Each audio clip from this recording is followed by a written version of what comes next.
قرآن مجید کی حفاظت سے متعلق ایک حکایت ملاحظہ ہو۔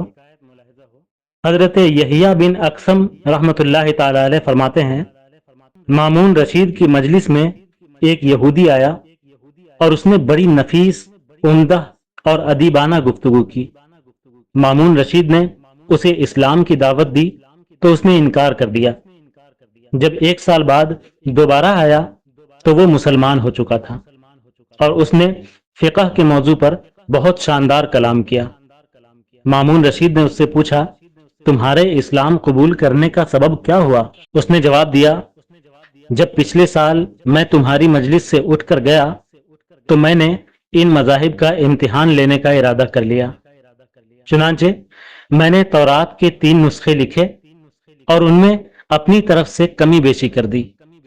اس کے بعد میں یہودیوں کے معبد میں گیا تو انہوں نے مجھ سے وہ تینوں نسخے خرید لیے۔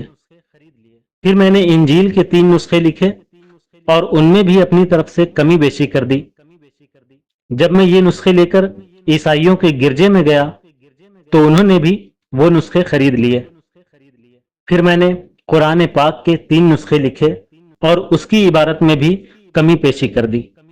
جب میں قرآن پاک کے وہ نسخے لے کر اسلامی کتب خانے میں گیا تو انہوں نے پہلے ان نسخوں کا بغور مطالعہ کیا اور جب وہ میری کی ہوئی کمی زیادتی پر مطلع ہوئے تو انہوں نے وہ نسخے مجھے واپس کر دیے اور خریدنے سے انکار کر دیا۔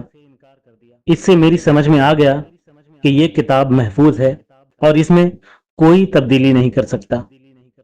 اس وجہ سے میں نے اسلام قبول کر لیا۔